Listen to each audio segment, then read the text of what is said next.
All right, so today we are on day 32 of the 365-day Bible plan, and we're going to be continuing on in Exodus, Job, Mark, and Psalms. Let's get into it.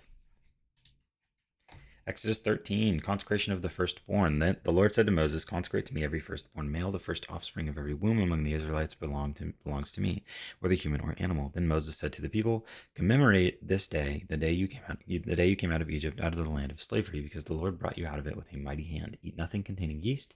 Today, in the month of Aviv, you are leaving when the Lord brings you into the land of the Canaanites, Hittites, Amorites, Hivites, and Jebusites, the land he swore to your ancestors to give you, a land flowing with milk and honey. You are to observe this ceremony in this month. For 7 days, eat bread made without yeast, and on the seventh day hold a festival to the Lord. Eat unleavened bread. During those 7 days, nothing with yeast in it is to be seen among you, nor shall any yeast be seen anywhere within your borders. On that day, tell your son, I do this because of what the Lord did for me, and when I came out of Egypt. This observance will be for you like a sign on your hand and a reminder on your forehead that this law of the Lord is to be on your lips. For the Lord brought you out of Egypt with his mighty hand. You must keep this ordinance at the appointed time, year after year. After the Lord brings you into the land of the Canaanites and gives it to you, as he promised on oath to you and your ancestors, you are to give over to the Lord the first offspring of every womb. All the firstborn males of your livestock belong to the Lord. Redeem with a lamb every firstborn donkey, but if you do not redeem it, break its neck. Redeem every firstborn among your sons. In days to come, when your son asks you, what does this mean? Say to him, with a mighty hand, the Lord has brought us out of Egypt, out of the land of slavery. When Pharaoh stubbornly refused to let us go, the Lord killed the firstborn of both people and animals in Egypt. This is why I sacrifice to the Lord the first male offspring of every womb, and redeem each of my firstborn sons. And it will be like a sign on your hand and a symbol on your forehead that the Lord brought us out of Egypt with his mighty hand. Crossing the sea.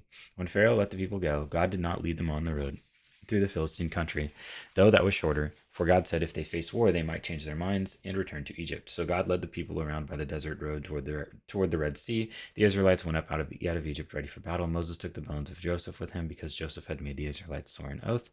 He had said, God will surely come to your aid, and then you must carry my bones up with you from this place. After leaving Succoth, they camped at Etham on the edge of the desert. By day, the Lord went ahead of them in a pillar of cloud to guide them on their way, and by night in a pillar of fire to give them light, so that they could travel by day or night. Neither the pillar of cloud by day nor the pillar of fire by night left its place in front of the people.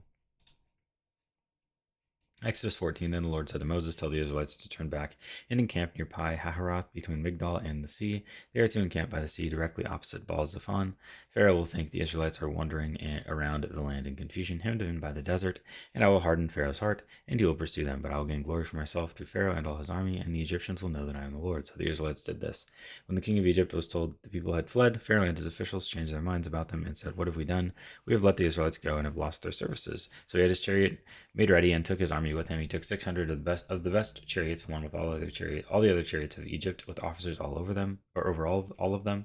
The Lord hardened the heart of Pharaoh, king of Egypt, so that he pursued the Israelites who were marching out boldly. The Egyptians, all Pharaoh's horses and chariots, horsemen, and troops, pursued the Israelites and overtook them as they camped by the sea near Pi Hahiroth, opposite Baal Zephon. As Pharaoh approached, the Israelites looked up, and there were the Egyptians marching after them. They were terrified and cried out to the Lord. They said to Moses, was it because there were no graves in Egypt that you brought us to the desert to die? What have you done to us by bringing us out of Egypt? Didn't we say to you in Egypt, leave us alone, let us serve the Egyptians? It would have been better for us to serve the Egyptians than to die in the desert. Moses answered the people, do not be afraid, stand firm, and you will see the deliverance the Lord will bring you today. The Egyptians you see today will never see you will never see again. The Lord will fight for you, and you'll need to be still. Then the Lord said to Moses, why are you crying out to me? Tell the Israelites to move on. Raise your staff and stretch out your hand over the sea to divide the water, so that the Israelites can go through the sea on dry ground. I will harden the hearts of the Egyptians so that they will go in after them, and I will gain glory through Pharaoh and all his army, through his chariots and his horsemen. The Egyptians will know that I am the Lord when I gain glory through Pharaoh, his chariots, and his horsemen. Then the angel of God, who had been traveling in front of Israel's army, withdrew and went behind them. The pillar of cloud also moved from in front and stood behind them. Coming between the armies of Egypt and Israel, throughout the night, the cloud brought darkness to the one side and light to the other side, so neither went near the other all night long. Then Moses stretched out his hand over the sea, and all that night the Lord drove the sea back with a strong east wind and turned it into dry land. The waters were divided, and the Israelites went through the sea on dry ground with a wall of water on their right and on their left. The Egyptians pursued them, and all Pharaoh's horses and chariots and horsemen followed them into the sea. During the last watch of the night, the Lord looked down from the pillar of fire and cloud at the Egyptian army and threw it into confusion. He jammed the wheels of their chariots so that they had difficulty driving, and the Egyptians said, let's get away from the Israelites. The Lord is fighting for them against Egypt. Then the Lord said to Moses, stretch out your hand over the sea so that the waters may flow back over the Egyptians and their chariots and horses. And their chariots and horsemen. Moses stretched out his hand over the sea, and at daybreak the sea went back to its place. The Egyptians were fleeing toward it, and the Lord swept them into the sea. The water flowed back and covered the chariots and horsemen. The entire army of Pharaoh that had followed the Israelites into the sea, not one of them survived. But the Israelites went through the sea on dry ground, with a wall of water on their right and on their left. That day the Lord saved Israel from the hands of the Egyptians, and Israel saw the Egyptians lying dead on the shore. And when the Israelites saw the mighty hand of the Lord displayed against the Egyptians, the people feared the Lord and put their trust in him and in Moses his servant. Job 32, Elihu. So these three men stopped answering Job because he was righteous in his own eyes. But Elihu, son of Barak the Buzite, of the family of Ram, became very angry with Job for justifying himself rather than God. He was also angry with the three friends because they had found no way to refute Job and yet had condemned him. Now Elihu had waited before speaking to Job because they were older than he. But when he saw that the three men had nothing more to say, his anger was aroused. So Elihu, son of Barakah the Buzite, said, I am young in years, and you are old. That is why I was fearful, not daring to tell you what I know. I thought age should speak, advanced years should teach wisdom. But it is the spirit in a person, the breath of the Almighty, that gives them understanding. It is not only the old who are wise, not only the aged who understand what is right. Therefore I say, listen to me, I too will tell you what I know. I waited while you spoke, I listened to your reasoning. While you were searching for words, I gave you my full attention, but not one of you has proved Job wrong. None of you has answered his arguments. Do not say we have found wisdom. Let God, not a man, refute him. But Job has not marshaled his words against me, and I will not answer him with your arguments. They are dismayed and have no more to say. Words have failed them. Must I wait now that they are silent? Now that they stand there with no reply, I too will have my say. I too will tell what I know, for I am full of words, and the spirit within me compels me. Inside I am like a bottled up wine, like new wineskins ready to burst. I must speak and find relief. I must open my lips and reply. I will show no partiality, nor will I flatter anyone. For if I were skilled in flattery, my Maker would soon take me away. Mark 4, the parable of the sower. Again, Jesus began to teach by the lake. The crowd that gathered around him was so large that he got into a boat and sat in it out on the lake. While all the people were along the shore at the water's edge, he taught them many things by parables, and in his teaching he said, Listen, a farmer went out to sow his seed. As he was scattering the seed, some fell along the path, and the birds came and ate it up. Some fell in rocky places where it did not have much soil. It sprang up quickly because the soil was shallow. But when the sun came up, the plants were scorched, and they withered because they had no root. Other seed fell among thorns, which grew up and choked the plants so that they did not bear grain. Still other seed fell on good soil. It came up, grew, and produced a crop, some multiplying 30, some 60, some 100 times. Then Jesus said, Whoever has ears to hear, let them hear. When he was alone, the 12 and the others around him asked about the parables. He told them, The secret of the kingdom of God has been given to you, but to those on the outside everything is said in parables, so that they may be ever seeing but never perceiving, and ever hearing but never understanding, otherwise they might turn and be forgiven. Then Jesus said to them, Don't you understand this parable? How then will you understand any parable? The farmer sows the word. Some people are like seed along the path, where the word is sown, and as soon as they hear it, Satan comes and takes away the word that was sown in them. Others, like seed sown on rocky places, hear the word and at once receive it with joy. But since they have no root, they last only a short time. When trouble or persecution comes because of the word, they quickly fall away. Still others, like seed sown among thorns, hear the word, but the worries of this life, the deceitfulness of wealth, and the desires of other things come in and choke the word, making it unfruitful. Others, like seed sown on good soil, hear the word, accept it, and produce a crop, some 30, some 60, some 100 times what was sown.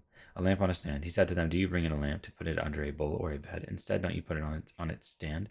For whatever is hidden is meant to be disclosed, and whatever is concealed is meant to be brought out into the open. If anyone has ears to hear, let them hear. Consider carefully what you hear. He continued, With the measure you use, it will be measured to you even more. And even more. Whoever has will be given more. Whoever does not have, even what they have will be taken from them. The parable of the growing seed. He also said, This is what the kingdom of God is like. A man scatters seed on the ground night and day, whether he sleeps or gets up. The seed sprouts and grows, though he does not know how. All by itself the soil produces grain, first the stalk, then the head, then the full kernel in the head. As soon as the grain is ripe, he puts the sickle to it because the harvest has come. The parable of the mustard seed. Again he said, What shall we say to the king? What shall we say the kingdom of God? What shall we say the kingdom of God is like, or what parable shall we use to describe it? It is like a mustard seed, which is the smallest of all seeds on earth, yet when planted it grows and becomes the largest of all garden plants, with such big branches that the birds can perch in its shade. With many similar parables, Jesus spoke the word to them, as much as they could understand. He did not say anything to them without using a parable, but when he was alone with his own disciples, he explained everything. Jesus calms the storm. That day when evening came, he said to his disciples, Let us go over to the other side. Leaving the crowd behind, yet they took him along just as he was. In the boat, there were also other boats with him. A furious squall came up, and the waves broke over the boat, so that it was nearly swamped. Jesus was in the stern, sleeping on a cushion. The disciples woke him and said to him, Teacher, don't you care if we drown? He got up, rebuked the wind, and said to the waves, Quiet, be still. Then the wind died down, and it was completely calm. He said to his disciples, Why are you so afraid? Do you still have no faith? They were afraid. They were terrified and asked each other, "Who is this? Even the wind and the waves obey him." Psalms 32 of David, a maskil. Blessed is the one whose transgressions are forgiven, whose sins are covered. Blessed is the one whose sin the Lord does not count against them, and in whose spirit is no deceit. When I kept silent, my bones wasted away through my groaning all day long. For day and night your hand was heavy on me. My strength was sapped as in the heat of summer. Then I acknowledged my sin to you, and did not cover up my iniquity. I said, I will confess my transgressions to the Lord, and you forgave the guilt of my sin.